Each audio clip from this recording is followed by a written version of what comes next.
maybe 2 blankets here and just have you come to sitting facing that direction, just in that position that we know of as Dandasana. Okay, so imagine that there's a wall in front of you, and we won't do it with the wall right now. We're going to use an imaginary wall.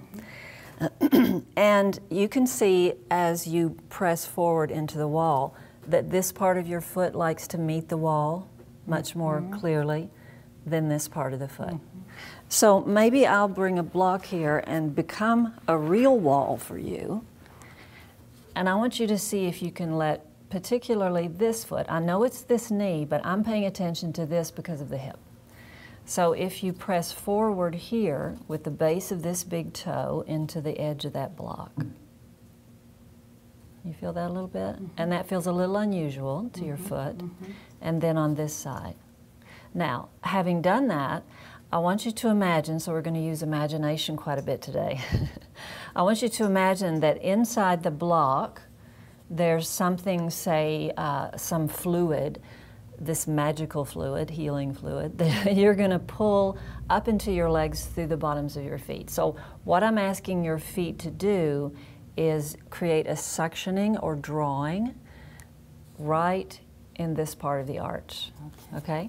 So now when you do that, it's quite an active pulling. It's going to create a response in these muscles here. Can you feel that? And at the same time pushing with That's right. forward. That's right. Up through here. Yep. So it's kind of like you're stepping on the gas, but suctioning back. Goes all the way up. Yeah, through the. So you'll feel, you can probably feel a response through your legs, even into the belly. Exactly. Yeah. All right, so that's just like piece number 1.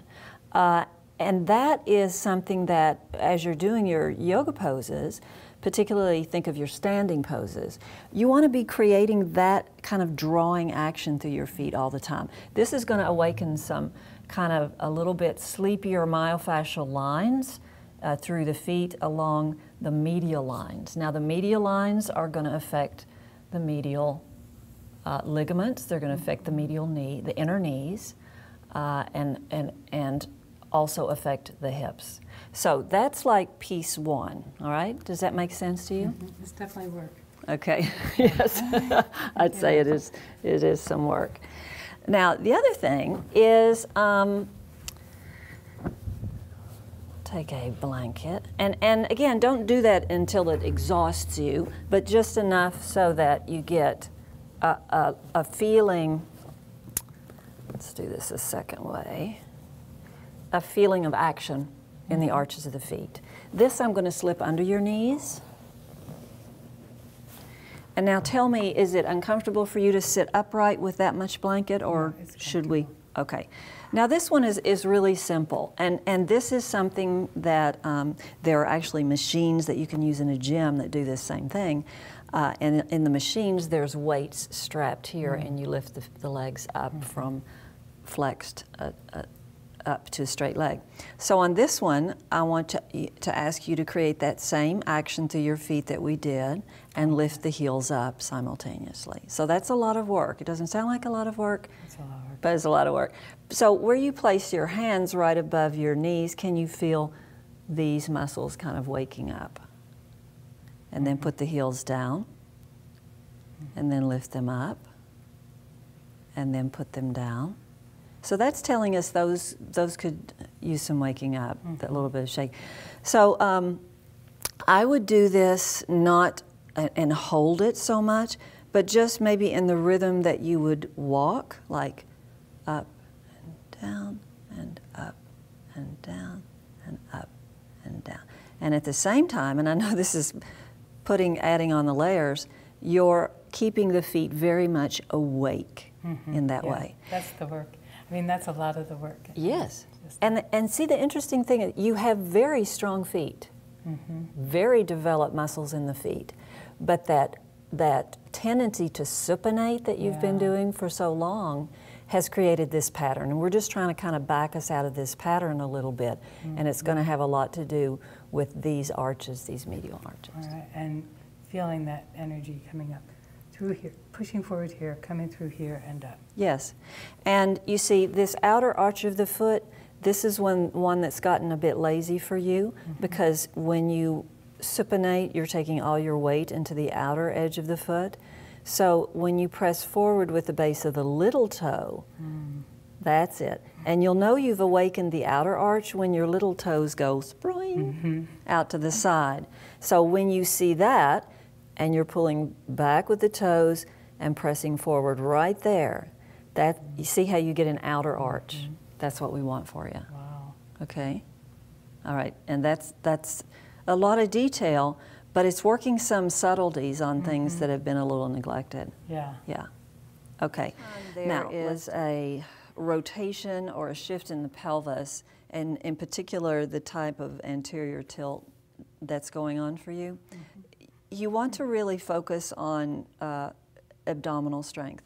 You have strong abdominals, that's obvious, but I want us to focus on these more latitudinal muscles that wrap us.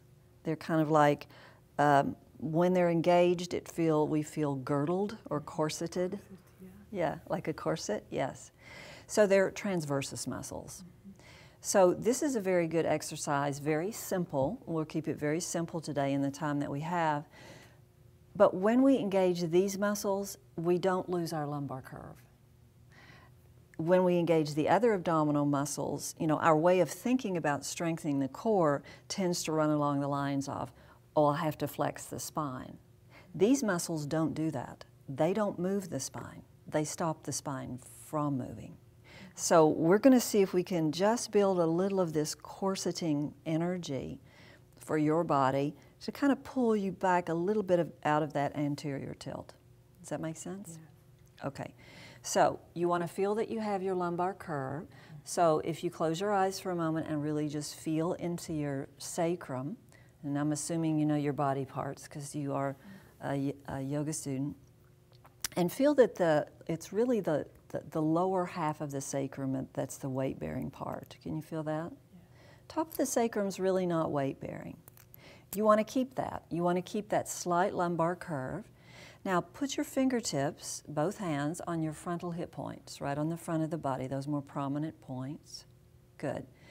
Now we're going to again use our imagination. Imagine there is a drawstring that's connecting those two frontal hip points. And what we're going to do to engage the transversus muscles is imagine that we're cinching that drawstring to draw the frontal hip points toward each other, all right? So it's about bringing the frontal hip points toward the midline of the body. So on your next inhale, whenever it comes, let the rib cage expand. Nice. And as you're exhaling slowly, just cinch those frontal hip points toward the midline of the body. That's it. And you'll feel your lower belly toning. Could you feel that a little bit? Yeah. And then inhale, release. Now, the interesting thing, these muscles, they're built to sustain an engagement over a period of time. So now we're going to try sustaining that during the inhale and the exhale of the breath and just test them, see if we can do that, all right? So let's inhale. Good. As you're exhaling, cinch the frontal hip points toward the midline. Now hold that cinched engagement and breathe inside this corset that you've there you go. I always say, you know, in the old days, women had to breathe inside corsets, so now we have to honor that and try the same thing.